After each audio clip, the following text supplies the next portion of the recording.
প্রিয় এইচএসসি শিক্ষার্থীরা, এই ভিডিও লেকচারটি হবে পরিবেশের উপর বিভিন্ন গ্যাসের প্রভাবসমূহ নিয়ে।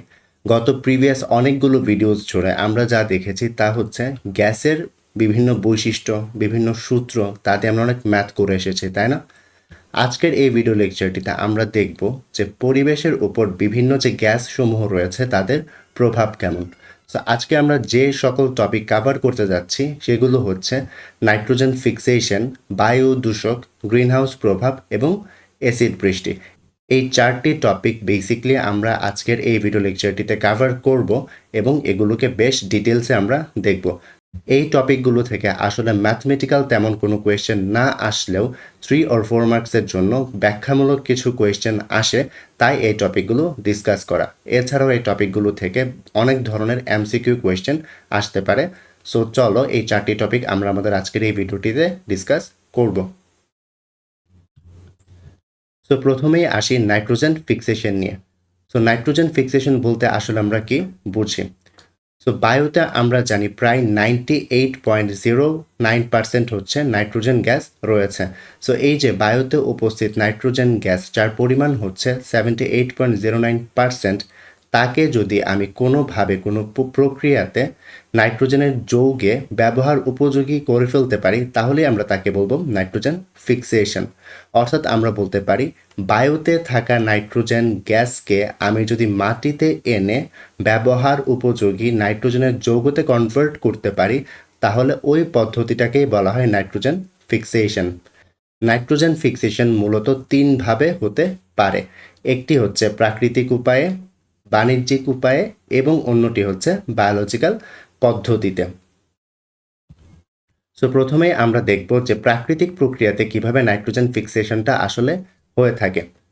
বজ্রপাতের সময় বায়ুতে থাকা যে নাইট্রোজেন গ্যাস রয়েছে সেই গ্যাসগুলো বায়ুতে থাকা অক্সিজেনের সাথে বিক্রিয়া করে এবং বিক্রিয়াটি প্রায় অতি উচ্চ তাপমাত্রায় হয়ে থাকে, কারণ যখন বজ্রপাত হয় তখন প্রায় 3000 ডিগ্রি সেন্টিগ্রেডের মতো তাপমাত্রা বায়ুমণ্ডলে সৃষ্টি হয় এবং এই যে বিক্রিয়াটি নাইট্রোজেন এবং অক্সিজেনের বিক্রিয়াতে তৈরি হয় নাইট্রোজেন মনোঅক্সাইড। সো এই বিক্রিয়াটি কিন্তু পুরো বিক্রিয়াটি হচ্ছে বায়ুমণ্ডলে হয়ে থাকে।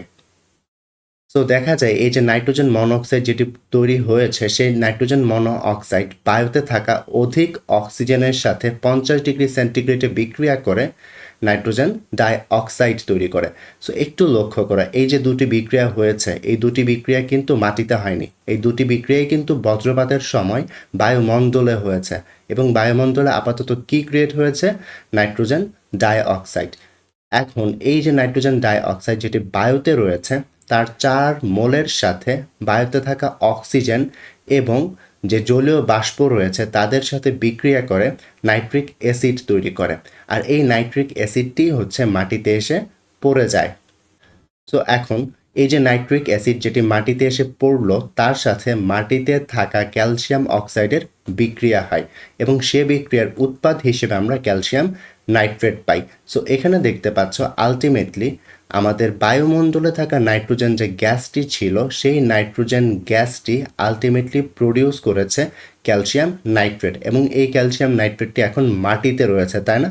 সো এই যে দেখতে পাচ্ছ নাইট্রিক অ্যাসিড সেটিও মাটিতে ছিল, বৃষ্টির পানির সাথে পড়েছে এবং মাটিতে ক্যালসিয়াম অক্সাইড ছিল, তারা বিক্রিয়া করে ক্যালসিয়াম নাইট্রেট তৈরি করেছে, তাই না?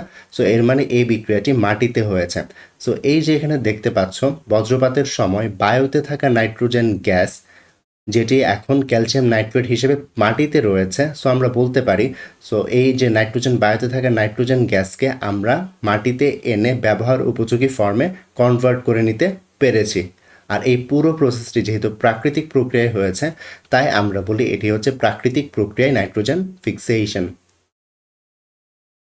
সো এবার দেখি কিভাবে বাণিজ্যিক প্রক্রিয়ায় নাইট্রোজেন ফিক্সেশন করা যায়। সো বাণিজ্যিক প্রক্রিয়ায় নাইট্রোজেন ফিক্সেশনের সবচাইতে ফেমাস একটা পদ্ধতি যেটি হচ্ছে হ্যাবারবস পদ্ধতি। হ্যাবারবস পদ্ধতিতে যেটা করা হয় বায়ুতে থাকা নাইট্রোজেন গ্যাসের সাথে হাইড্রোজেন গ্যাসের বিক্রিয়া করানো হয়, এতে করে দেখা যায় 2 মোল অ্যামোনিয়া তৈরি হয়। সো আমি বিক্রিয়াটি আবার বলছি, এখানে বায়ুতে থাকা নাইট্রোজেনের সাথে হাইড্রোজেন গ্যাসের বিক্রিয়া হয় আয়রনের উপস্থিতিতে, আর এইখানে টেম্পারেচার রাখা হয় 500 ডিগ্রি সেন্টিগ্রেড এবং চাপ রাখা হয় 200 এটিএম এবং এই বিক্রিয়ার যে উৎপাদটি সেটি হচ্ছে 2 মোল অ্যামোনিয়া। সো আবারও দেখতে পাচ্ছ বায়ুতে থাকা নাইট্রোজেন যে গ্যাস ছিল তাকে আমরা ব্যবহার উপযোগী অ্যামোনিয়া গ্যাসে কনভার্ট করে নিয়েছি। সো এই প্রক্রিয়াটিকেও আমরা বলতে পারবো নাইট্রোজেন ফিক্সেশন, এবং এই প্রক্রিয়াটি যেহেতু আমাদের ইন্ডাস্ট্রিতে করা হয়ে থাকে তাই আমরা তাকে বলি বাণিজ্যিক প্রক্রিয়া। সো এবার আসো দেখি আমাদের লাস্ট যে প্রক্রিয়া ছিল সেটি হচ্ছে বায়োলজিক্যাল প্রক্রিয়া। বায়োলজিক্যাল প্রক্রিয়াতে কিভাবে নাইট্রোজেন ফিক্সেশনটি বেসিকলি হয়ে থাকে। তো প্রথমেই দেখো এক ধরনের এখানে উদ্ভিদ রাখা আছে, যে উদ্ভিদটির ধরন হচ্ছে লিগোমিনাস টাইপের উদ্ভিদ। এই যে লিগোমিনাস টাইপের উদ্ভিদ তার একটা এক্সাম্পল হচ্ছে আমরা যে মটর খাই, ওই যে মটরশুঁটি, সেই মটরশুঁটি যে গাছ রয়েছে সেটি আসলে হচ্ছে লিগোমিনাস টাইপের এক ধরনের উদ্ভিদ। সো এই যে লিগোমিনাস টাইপের যে উদ্ভিদ রয়েছে তাদের যে মূল রয়েছে সেই মূলে সিমবায়োটিক নামক এক ধরনের জীবাণু পাওয়া যায়। এই যে সিমবায়োটিক নামক জীবাণু যেটি হচ্ছে লিগোমিনাস উদ্ভিদের মূলে পাওয়া যায়, সেই সিমবায়োটিক জীবাণুটি হচ্ছে বায়ুর নাইট্রোজেনকে শোষণ করতে পারে। এই যে সিমবায়োটিক যে জীবাণুটি রয়েছে এই সিমবায়োটিক জীবাণুতে এক ধরনের কোএনজাইম থাকে। এই যে কোএনজাইমটি রয়েছে সেটি হচ্ছে যে বায়ুর নাইট্রোজেন যেটি শোষণ করে রেখেছে আগে থেকে সেটির সাথে বিক্রিয়া করে বিজারণ করে, এবং বিজারণ করে অ্যামোনিয়া গ্যাস এবং অ্যামোনিয়াম প্লাস আয়ন তৈরি করতে পারে, এবং পরবর্তীতে এই যে অ্যামোনিয়াম প্লাস যেটি আছে সেটি জারিত হয়ে নাইট্রেট তৈরি করতে পারে। সো দেখতে পাচ্ছ এই বায়োলজিক্যাল যে পদ্ধতি বা সিমবায়োটিক জীবাণুর যে হচ্ছে কোএনজাইম দ্বারা বায়ুতে উপস্থিত নাইট্রোজেন যে গ্যাস ছিল তাকে আমরা ব্যবহার উপযোগী অ্যামোনিয়া, অ্যামোনিয়াম আয়ন এবং নাইট্রেট আয়নে কনভার্ট করতে পারছি। তাই এই প্রক্রিয়াটিকে বলা হয় বায়োলজিক্যাল প্রক্রিয়ায় নাইট্রোজেন ফিক্সেশন। আশা করি এই যে 3 ধরনের প্রক্রিয়া যার মাধ্যমে আমরা নাইট্রোজেন ফিক্সেশন করে দেখলাম সেগুলো হচ্ছে তোমরা ধরতে পেরেছ। সো প্রথমে চলো শুরু করা যাক বায়ু দূষক বলতে আমরা কি বুঝি সেটি দিয়ে। বায়ুতে বর্জ্য গ্যাসের মাত্রা যখন পরিবেশ ও মানুষের শরীরের সহনীয় মাত্রা থেকে অনেক বেশি বেড়ে যাবে তখন আমরা তাকে বলবো বায়ু দূষক। দেখো গ্যাস কিন্তু বায়ুতে নর্মালি এমনিতেই থাকে, বাট সেই মাত্রা যদি কোনো কারণে আমাদের পরিবেশ ও মানুষের শরীরের যে সহনীয় মাত্রা আছে তাও ছাড়িয়ে যায় তখন আমরা তাকে বলবো বায়ু দূষক। বায়ু দূষক সমূহকে মোটা দাগে 2 ভাগে ভাগ করা যায়। প্রথম যেটি সেটি হচ্ছে প্রাইমারি বায়ু দূষক, এবং সেকেন্ড যেটি সেটি হচ্ছে সেকেন্ডারি বায়ুদূষক। এখন কথা হচ্ছে প্রাইমারি বায়ুদূষক বেসিকলি কোনটা। প্রাইমারি বায়ুদূষক হচ্ছে সেই সকল বায়ুদূষক যেগুলো উৎস থেকে নির্গত হয়ে সরাসরি বায়ুতে মিশে যায়। সো একটু লক্ষ্য করো, ধরো তোমার কাছে একটা ইন্ডাস্ট্রি রয়েছে, কেমন আমি ইন্ডাস্ট্রিকে আই দিয়ে প্রকাশ করলাম, একটা ইন্ডাস্ট্রি রয়েছে, সেই ইন্ডাস্ট্রি থেকে তোমার কার্বন ডাই অক্সাইড গ্যাস বের হচ্ছে। সো এই কার্বন ডাই অক্সাইড গ্যাসটি যদি আমাদের পরিবেশের অন্য কারোর সাথে কোনো ধরনের ইন্টারাকশন বা বিক্রিয়া ছাড়াই যদি সরাসরি বায়ুমণ্ডলে চলে যায় তখন আমরা তাকে বলবো প্রাইমারি বায়ুদূষক। এবং সে যদি কোনো ধরনের রূপান্তর করে ফেলে আগে থেকে, অর্থাৎ বায়ুমণ্ডলে যাওয়ার আগে, তখন আমরা তাকে বলবো সেকেন্ডারি বায়ুদূষক। আশা করি প্রাইমারি বায়ুদূষক কখন বলবো আর সেকেন্ডারি বায়ুদূষক কখন বলবো সেটি তোমরা বুঝতে পেরেছ। তো এখানে প্রাইমারি বায়ুদূষক যেগুলো তার এক্সাম্পল হচ্ছে carbon monoxide, carbon dioxide, sulphur dioxide, nitrogen monoxide, ammonia, hydrogen sulphide, ধূলিকণা, ধোঁয়া ও ছাই, এগুলো হচ্ছে আমাদের প্রাইমারি বায়ুদূষকের এক্সাম্পল। এবার আসি সেকেন্ডারি বায়ুদূষক বলতে আসলে কি বুঝি। আমি কিন্তু একটু আগেই বলেছি যারা হচ্ছে উৎস থেকে নির্গত হয়ে সরাসরি বায়ুতে মিশে যায় না, অর্থাৎ তারা প্রকৃতির অন্য যে কম্পোনেন্ট রয়েছে তাদের সাথে আগে একটু বিক্রিয়া করে নাই বা ইন্টারাকশন করে নাই, তাদেরকে বলা হয় সেকেন্ডারি বায়ুদূষক। সেকেন্ডারি বায়ুদূষকের উদাহরণ হচ্ছে sulphur trioxide, sulphuric acid, nitric acid, nitrogen dioxide, NO5 এবং পার অক্সি অ্যাসাইল নাইট্রেট বা সংক্ষেপে যাকে আমরা প্যান্স বলে থাকি। এই যে প্যান রয়েছে বা প্যান্স যাকে বলছি সেগুলো নিয়ে একটু পরবর্তী স্লাইডে আমরা একটু বিস্তর আলোচনা করব, বাট এতটুকু জাস্ট উদাহরণগুলোই আপাতত মনে রাখো। তো এবার চলো বিভিন্ন বায়ুদূষকের আমাদের পরিবেশ এবং আমাদের বডির উপর কি কি হার্মফুল ইফেক্ট রয়েছে সেগুলো আমরা একটু এই স্লাইডটিতে দেখি। সো প্রথমে আমরা শুরু করব কার্বন মনোঅক্সাইড এবং কার্বন ডাইঅক্সাইড দিয়ে।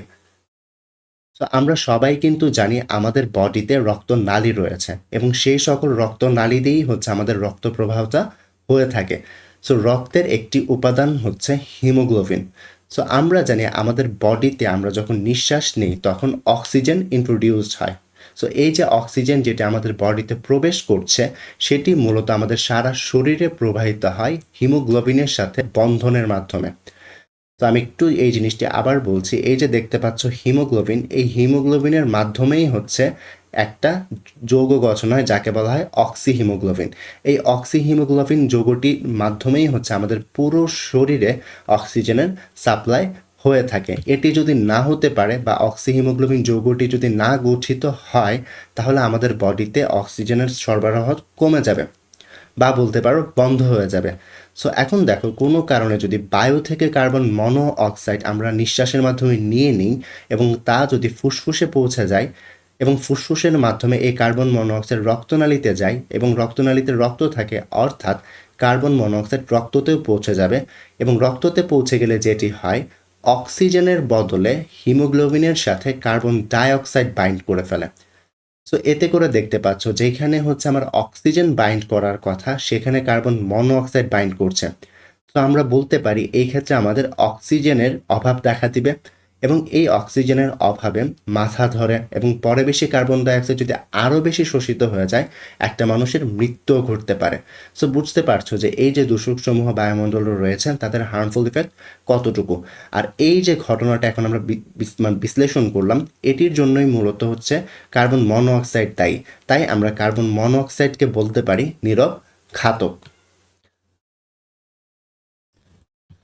এবার আসো বায়ু দূষক হিসেবে সালফার ডাই অক্সাইড এবং সালফার ট্রাই অক্সাইডের কী কী হার্মফুল ইফেক্ট আমাদের বডির জন্য রয়েছে এবং পরিবেশের জন্য রয়েছে সেটি একটু দেখি। প্রথমেই যে কাজটি সালফার ডাই অক্সাইড এবং সালফার ট্রাই অক্সাইড করে থাকে সেটি হচ্ছে শ্বাসকষ্টের সৃষ্টি করতে পারে এবং এসব বায়ু দূষক অ্যাসিড বৃষ্টি ঘটাতেও বেশ ভালো একটা ভূমিকা পালন করতে পারে। তারা যদি নাকে এবং মুখে প্রবেশ করতে পারে তাহলে দেখা যায় নাক, মুখ এবং আমাদের যে চোখ রয়েছে সেগুলো জ্বালা করে। এছাড়াও ব্রঙ্কাইটিস এবং হাঁপানির মতো রোগের সৃষ্টির জন্য সালফার ডাইঅক্সাইড এবং সালফার ট্রাইঅক্সাইডের ভূমিকা বেশ গুরুত্বপূর্ণ বলতে পারো। তো এবার আসি যে নাইট্রোজেন মনোঅক্সাইড এবং নাইট্রোজেন ডাই অক্সাইড কীভাবে আমাদের বডির জন্য এবং পরিবেশের জন্য হার্মফুল সেটা নিয়ে। সো প্রথমেই একটু লক্ষ্য করো, আমি ধরো যে তোমাকে বললাম যে তোমার কাছে 2 মোল নাইট্রোজেন মনোঅক্সাইড রয়েছে। সো এই যে নাইট্রোজেন মনোঅক্সাইড রয়েছে সেটি কিন্তু বায়ুতে রয়েছে, তাই না? এই যে বায়ুতে থাকা নাইট্রোজেন মনোঅক্সাইড বায়ুতে থাকা অক্সিজেনের সাথে বিক্রিয়া করে নাইট্রোজেন ডাই অক্সাইড তৈরি করতে পারে এবং এই যে নাইট্রোজেন ডাই অক্সাইড রয়েছে সে হচ্ছে সূর্যের আলোর শক্তির উপস্থিতিতে, এই যে এখানে এইচ মিউ দেখতে পাচ্ছ সেটি হচ্ছে সূর্যের আলোক শক্তি। সো এই যে নাইট্রোজেন ডাইঅক্সাইড রয়েছে সেটি হচ্ছে সূর্যের আলোক শক্তি শোষণ করে নাইট্রোজেন মনোঅক্সাইড এবং পারমাণবিক অক্সিজেন তৈরি করে ফেলতে পারে। তো এই যে পারমাণবিক অক্সিজেন এবং বায়ুতে থাকা অন্য যে অক্সিজেন অণু রয়েছে তারা বিক্রিয়া করে ওজোন তৈরি করতে পারে যা অত্যন্ত সক্রিয়। সো তোমাদের এখন কোয়েশ্চেন আসতে পারে, আচ্ছা ওজোন তৈরি করেছে তাহলে তো ভালো জিনিস হলো, তাই না? বাট ব্যাপারটি হচ্ছে ওজোন তৈরি হওয়া ভালো জিনিস, বাট ওজোনটা থাকতে হবে স্ট্র্যাটোস্ফিয়ারে। বাট বায়ু দূষকের কারণে যে ওজোন তৈরি হয় সেটা হয় ট্রপোস্ফিয়ারে। আর আমরা জানি ট্রপোস্ফিয়ারে যে ওজোন তৈরি হয় সেটি আমাদের বডির জন্য অনেক বেশি হার্মফুল। সো আমরা এখানে ওজোনকে দূষক হিসেবে দেখব কারণ এই ওজোনটি রয়েছে হচ্ছে ট্রপোস্ফিয়ারে। আশা করি এই ব্যাপারটা তোমরা বুঝতে পেরেছ। তো এখানে কি কি উৎপন্ন হয়েছে তা যদি আমরা একটু দেখতে পারবো যে এখানে প্রথমে তৈরি হয়েছে নাইট্রোজেন ডাইঅক্সাইড এবং নাইট্রোজেন মনোঅক্সাইড, ওজোন এবং পারমাণবিক অক্সিজেন। তো এইখানে যে 1টা 2টা 3টা 4টা এই 4টি জিনিস তৈরি হয়েছে তা যদি আমরা একটু লিখি, এই যে নাইট্রোজেন ডাই অক্সাইড, নাইট্রোজেন মনো অক্সাইড, পারমাণবিক অক্সিজেন এবং ওজোন, এই যে 4টি যৌগের সাথে যদি হাইড্রোকার্বন এবং ফ্রি রেডিক্যাল বায়ুতে মিশতে পারে তখন একটি ভয়াবহ ধরনের জিনিস তৈরি করে যাকে আমরা বলি মিশ্র বায়ু দূষক। এই যে মিশ্র বায়ু দূষক রয়েছে তাকে আমরা চাইলে পারঅক্সি অ্যাসাইল নাইট্রেট বা প্যান্সও বলতে পারি। সো এর মানে আমরা বুঝতে পারছি যে পারঅক্সি অ্যাসাইল নাইট্রেট বা প্যান্স হচ্ছে আসলে মিশ্র বায়ু দূষক, যেটি আসলে কিসের সমন্বয়ে গঠিত হয়? এই উপাদানগুলোর সমন্বয়ে হচ্ছে পারক্সি অ্যাসাইল নাইট্রেট বা মিশ্র বায়ুদূষকটি সৃষ্টি হয়ে থাকে, যাকে চাইলে আমরা রাসায়নিকভাবে RCO ও NO2 হিসাবেও প্রকাশ করতে পারি। এই যে মিশ্র বায়ুদূষকটি রয়েছে, সেই মিশ্র বায়ুদূষকটির জন্য বাদামি কুয়াশার সৃষ্টি হয়ে থাকে। সো বাদামি কুয়াশার যে সৃষ্টি হয় সেটি মূলত কার জন্য হয়? সেটি মূলত হয় হচ্ছে এই যে প্যানের জন্যে, বা বলতে পারো মিশ্র বায়ু দূষকের জন্য। আর এই যে বাদামি কুয়াশার যে সৃষ্টি হয়েছে তাকে বলা হয়ে থাকে ফটোকেমিক্যাল স্মোক। সো আশা করি এই যে নাইট্রোজেন মনোঅক্সাইড এবং নাইট্রোজেন ডাই অক্সাইডের জন্য যে যে ঘটনাগুলো ঘটেছে তা তোমরা বুঝতে পেরেছ।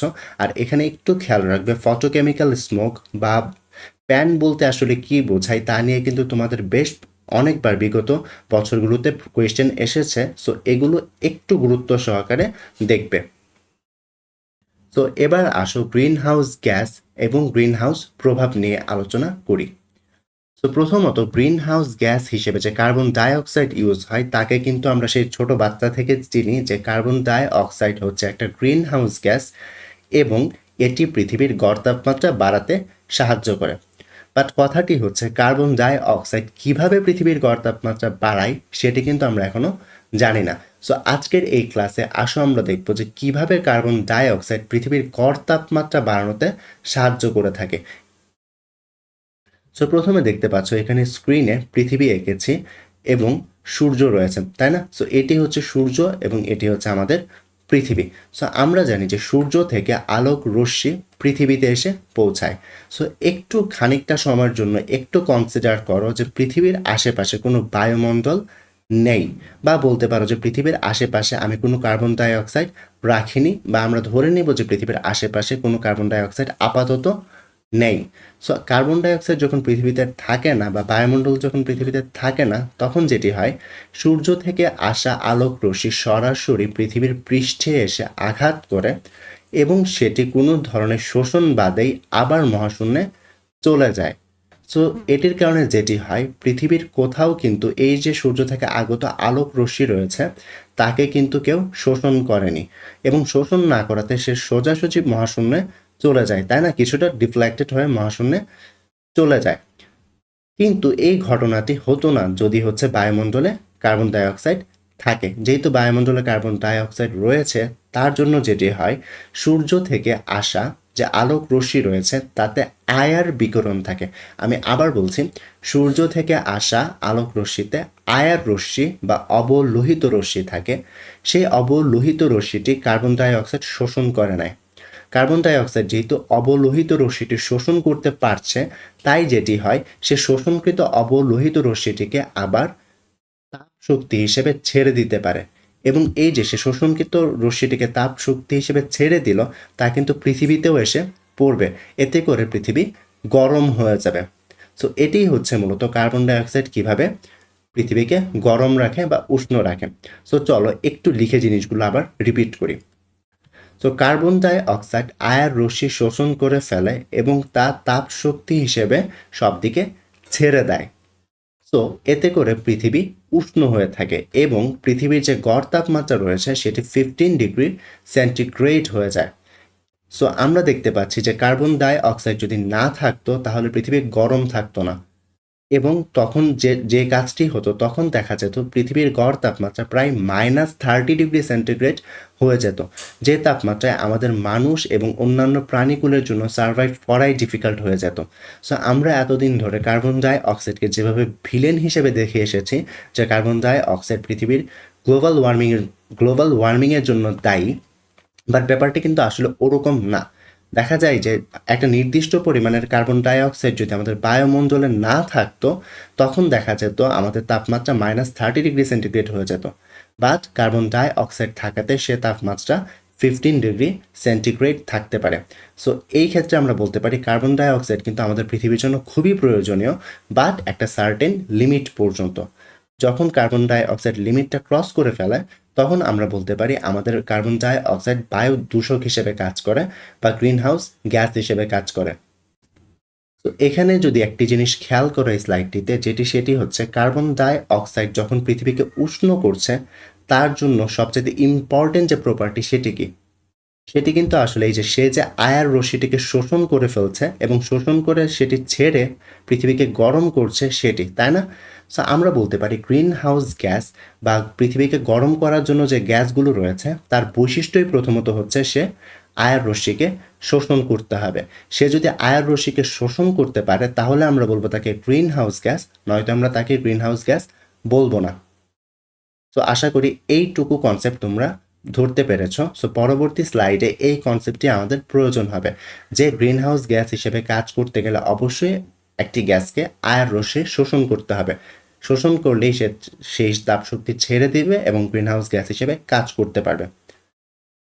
সো চলো এবার আমরা গ্রিনহাউস গ্যাস সম্পর্কে একটু জানি। সো গ্রিনহাউস গ্যাস বলতে প্রথমেই আমরা সংজ্ঞাতে যা বুঝি সেটি হচ্ছে যেসব গ্যাস ভূপৃষ্ঠের বিকিরিত আয়ার রশ্মিকে শোষণ করতে পারে এবং তা বায়ুমণ্ডলে ছেড়ে বায়ুমণ্ডলের তাপমাত্রা বৃদ্ধি করতে পারে তাকে আমরা বলি গ্রিনহাউস গ্যাস। আমি আবার ব্যাপারটা বলছি, যেসব গ্যাস ভূপৃষ্ঠের বিকিরিত আয়ার রশ্মিকে শোষণ করতে পারে এবং তা ছেড়ে দিয়ে তাপশক্তি হিসেবে বায়ুমণ্ডলের তাপমাত্রা বৃদ্ধি করতে পারে তাকেই হচ্ছে গ্রিনহাউস গ্যাস বলা হয়।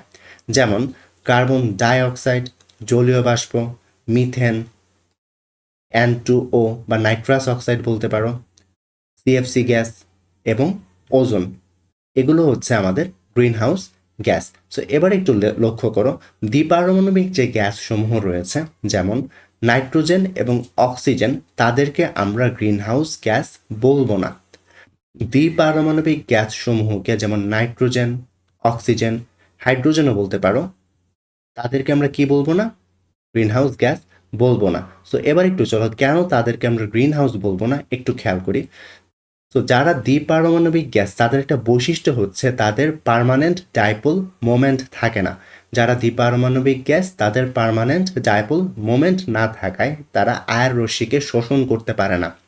তো আমরা প্রিভিয়াস স্লাইডেই দেখে এসেছি যারা আয়ার রশ্মিকে শোষণ করতে পারে তারাই হচ্ছে গ্রিনহাউস গ্যাস। সো এখানে যেহেতু নাইট্রোজেন, অক্সিজেন এবং হাইড্রোজেন দ্বিপারমাণবিক গ্যাস তারা আয়ার রশ্মিকে শোষণ করতে পারবে না, তাই আমরা তাদেরকে গ্রিনহাউস গ্যাস বলবো না। সো এখন থেকে আমরা যদি কোনো দ্বিপারমাণবিক গ্যাস দেখি তাদেরকে আমরা গ্রিনহাউস গ্যাস বলবো না। সো আমাদের গ্রিনহাউস গ্যাস এই ক্ষেত্রে কোনগুলো? কার্বন ডাই অক্সাইড, জলীয় বাষ্প, মিথেন, নাইট্রাস অক্সাইড, সিএফসি এবং ওজোন।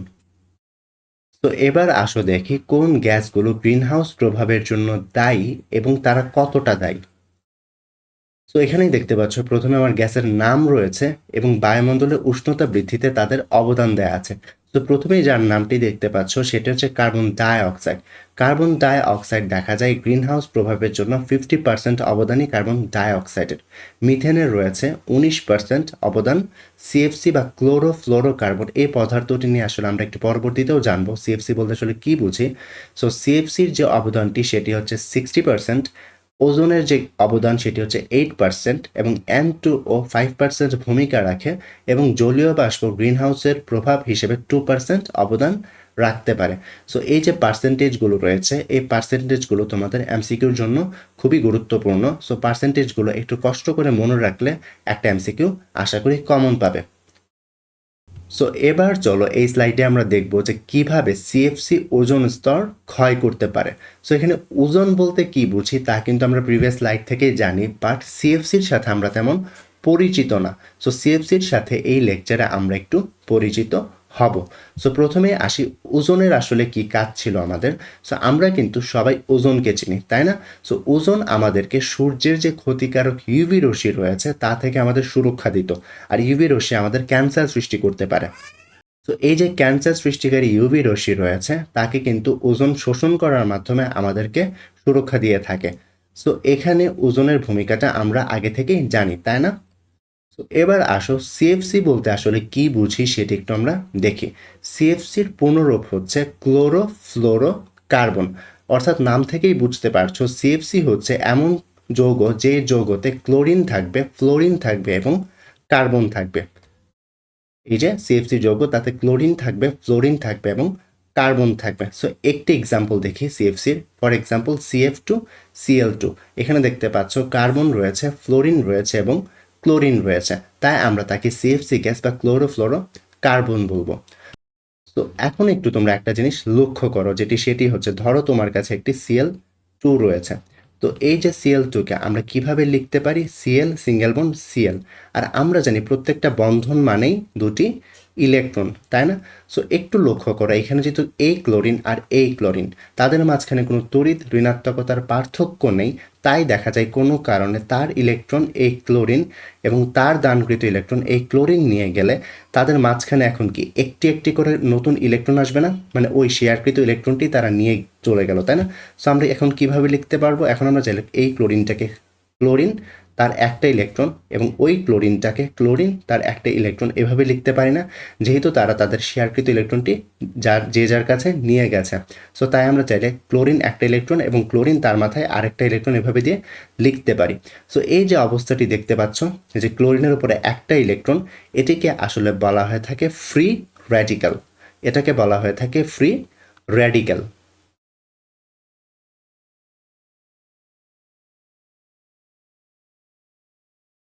তো এখানেও আসলে সেম কাজটি হয়। এখানে দেখতে পাচ্ছ CF2Cl2 রয়েছে, তাই না?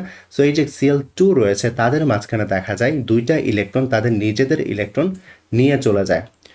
সো দেখা যায় যখন ইউভি রশ্মির প্রভাবে এই যে CF2Cl2 অর্থাৎ যখন সিএফসি বায়ুমণ্ডলে থাকে, তখন বায়ুমণ্ডলে যে সূর্যের আলো রয়েছে ইউভি যেটি সাপ্লাই করে থাকে তাদের প্রভাবে এটি ভেঙে CF2Cl একটা ফ্রি রেডিক্যাল এবং ক্লোরিন আরেকটা ফ্রি রেডিক্যাল তৈরি করতে পারে। এই যে ফ্রি রেডিক্যালগুলো তৈরি হলো, এগুলো আসলে অনেক বেশি সক্রিয়। তো এই যে ক্লোরিন ফ্রি রেডিক্যাল রয়েছে সেটি বায়ুতে উপস্থিত ওজনের সাথে বিক্রিয়া করে সিএলও ফ্রি রেডিক্যাল এবং অক্সিজেন গ্যাস তৈরি করে ফেলতে পারে। সো এখানে দেখতে পাচ্ছ যে আমাদের ওজোন রয়েছিল, যে ওজোন ছিল বায়ুমণ্ডলে, সেটি এখন কি হয়ে গেছে? সেটি হচ্ছে আমার মুক্ত অক্সিজেন হয়ে গেছে। সো এই যে মুক্ত অক্সিজেন কিন্তু আমার ইউভি রশ্মি শোষণ করতে পারে না। ইউভি রশ্মি শোষণ করতে পারে শুধুমাত্র ওজোন। সো এখানে যেহেতু মুক্ত অক্সিজেন তৈরি হয়ে গেছে, যেটি হচ্ছে ওজোন ভেঙে, সো আমরা বলতে পারি এই যে সিএফসির প্রভাবে আমার ওজোন গ্যাস যেটি রয়েছে সেটি কমছে, তাই না? সো এতে করে বায়ুমণ্ডলের ওজোন সাধারণত অক্সিজেনে রূপান্তর হয়ে যাওয়াতে ওজোন স্তর ক্ষয় হতে থাকে, যাকে আমরা বলি ওজোনের ডিপ্লেশন বা ওজোন স্তর ক্ষয়। সো আশা করি এখানে তোমরা ভালো মতন বুঝতে পেরেছ যে কীভাবে সিএফসি ওজোন স্তরটিকে ক্ষয় করতে পারে। এই যে সিএফসি গ্যাসটি দেখতে পাচ্ছ, ক্লোরোফ্লোরোকার্বন, এই সিএফসি গ্যাসটি আগে দেখা যেত রেফ্রিজারেটর এবং এয়ার কন্ডিশনার সহ আরও ডিফারেন্ট যে ভেহিক্যাল এবং আমাদের যে ইনস্ট্রুমেন্টেশন ছিল সেগুলোতে ইউজ করা হতো। বাট এই সকল ওজোন স্তর ক্ষয় করার জন্য সিএফসিকে এখন নিষিদ্ধ অনেকগুলো দেশে ঘোষণা করা হয়েছে। সো এই যে ক্লোরোফ্লোরোকার্বন বা সিএফসি গ্যাস রয়েছে তা এখন অনেক দেশে প্রায় নিষিদ্ধ এই ওজোন স্তর ডিপ্লেশনের জন্য। তো আশা করি সিএফসি কতটা ক্ষতিকারক তা তোমরা বুঝতে পেরেছ। আমাদের লাস্ট যে টপিক সেটি হচ্ছে অ্যাসিড বৃষ্টি নিয়ে। সো অ্যাসিড বৃষ্টি বলতে কি বুঝি তা বোঝার আগে আসলে আমরা স্বাভাবিক বৃষ্টি কি সেটা একটু দেখে নিই। আমরা কি জানি বৃষ্টি কিভাবে হয়? আমরা জানি বৃষ্টি হচ্ছে সমুদ্রের যে পানি রয়েছে তাতে যখন সূর্যের আলো পড়ে সেখান থেকে হচ্ছে সমুদ্রের পানি ইভাপোরেট বা বাষ্পীভূত হয়ে যায়। এই যে বাষ্পায়ন করা যে পানি রয়েছে তা হচ্ছে বায়ুমণ্ডলে জলীয় বাষ্প হিসেবে জমা থাকে এবং সেই জলীয় বাষ্পগুলো কনডেনসেশনের মাধ্যমে বৃষ্টিরূপে মাটিতে পড়ে। সো এই যে বৃষ্টির পানি রয়েছে বা জলীয় বাষ্প যেটি রয়েছে, যেটি বায়ুতে রয়েছে, সেই জলীয় বাষ্পগুলো আসলে বায়ুতে উপস্থিত থাকা কার্বন ডাই অক্সাইডের সাথে বিক্রিয়া করে কার্বনিক অ্যাসিড তৈরি করতে পারে। এই যে কার্বনিক অ্যাসিড রয়েছে সেটি আসলে একটু দুর্বল ধরনের অ্যাসিড। সো আমরা দেখতে পাচ্ছি আমাদের যে স্বাভাবিক বৃষ্টি রয়েছে সেই স্বাভাবিক বৃষ্টিতেও কার্বন ডাই অক্সাইড থাকাতে, দ্রবীভূত থাকাতে কার্বনিক অ্যাসিড তৈরি হচ্ছে, যেটি আসলে দুর্বল অ্যাসিড। সো এই ক্ষেত্রে আমরা দেখতে পাচ্ছি আমাদের স্বাভাবিক বৃষ্টিও আসলে কিছুটা অ্যাসিডিক। বাট এই বৃষ্টিটা আসলে আমাদের জন্য এতটা হার্মফুল না, কারণ H2CO3 বা কার্বনিক অ্যাসিডটা এত তীব্র অ্যাসিড না। তো এই ক্ষেত্রে কার্বনিক অ্যাসিড দ্রবীভূত থাকাতে বৃষ্টির পানির সাথে দেখা যায় বৃষ্টির পানির যে পিএইচ থাকে সেটি হচ্ছে 5.6 এর মতন হয়ে থাকে। সো এখানে দেখতে পাচ্ছ বৃষ্টির পানির যে পিএইচ রয়েছে সেটি 7 এর নিচে। আমরা জানি পিএইচ যখন 7 এর নিচে থাকে তখন আমরা অম্লীয় বলতে পারি, তাই না? এবং পিএইচ যখন 7 এর উপরে থাকে তখন আমরা কি বলি? তখন আমরা তাকে ক্ষারীয় বলি। সো দেখতে পাচ্ছ যেহেতু এখানে বৃষ্টির পানিতে কার্বনিক অ্যাসিড দ্রবীভূত ছিল, তাই তার পিএইচ 7-এর নিচে হয়েছে। সো এই ক্ষেত্রে নর্মাল বৃষ্টির পানির পিএইচ সেটা হয় 5.6-এর মতো। সো অ্যাসিড বৃষ্টি আসলে কি? সো এইদিকে দেখা যায় অ্যাসিড বৃষ্টি হচ্ছে যে বৃষ্টির পিএইচের মান 5.6 থেকেও কম হয়ে যায় তাকে আমরা বলবো অ্যাসিড বৃষ্টি। অ্যাসিড বৃষ্টি বেসিকলি আমাদের যে বিভিন্ন অণু যে রয়েছে মাটিতে থাকা এবং বিভিন্ন যে চাষবাস হয় সেগুলোর জন্য খুব বেশি ক্ষতিকারক। অ্যাসিড বৃষ্টি থাকলে দেখা যায় আমাদের যে ইনফ্রাস্ট্রাকচারগুলো রয়েছে, যেমন ব্রিজ, ইটের তৈরি ব্রিজ, কাঠের জিনিস, সেগুলা ডিগ্রেডেড হতে থাকে, অর্থাৎ সেগুলো ক্ষয় হয়ে যায়। সো অ্যাসিড বৃষ্টি আমাদের নেচারের জন্য এবং আমাদের ইনফ্রাস্ট্রাকচার এবং চাষবাসের জন্য খুবই খুবই হার্মফুল। সো এখন আমরা দেখব যে অ্যাসিড বৃষ্টির কারণ আসলে কি, কী বায়ু দূষকের জন্য অ্যাসিড বৃষ্টি হয়ে থাকে। তো প্রথম যে কারণটি আমরা বলতে পারি সেটি হচ্ছে সালফার ডাইঅক্সাইড। তো বৃষ্টিতে থাকা H2ওর সাথে বিক্রিয়া করে হচ্ছে সালফার ডাইঅক্সাইড এবং তৈরি করে H2SO3। এই যে H2SO3 রয়েছে সেটি আবার H2O2 এর সাথে বিক্রিয়া করে সালফিউরিক অ্যাসিড তৈরি করে ফেলতে পারে। সো দেখতে পাচ্ছ বৃষ্টির পানিতে সালফিউরিক অ্যাসিড চলে এসেছে। সো এই বৃষ্টির পানিতে সালফার ডাইঅক্সাইডের জন্য যেহেতু সালফিউরিক অ্যাসিড তৈরি হয়ে গেল, সো তখন দেখা যাবে বৃষ্টির পানির যে পিএইচ আছে সেটি হচ্ছে 7-এর নিচে চলে যাবে এবং আমরা তাকে অ্যাসিড বৃষ্টি বলতে পারবো। এবং অন্যদিকে নাইট্রোজেন ডাইঅক্সাইড যেটি রয়েছে সেটিও হচ্ছে অ্যাসিড বৃষ্টি ঘটানোর জন্য বেশ ভালো একটা ভূমিকা পালন করে থাকে। দেখা যায় NO2 ওজোনের সাথে বিক্রিয়া করে N2O5 এবং অক্সিজেন তৈরি করে।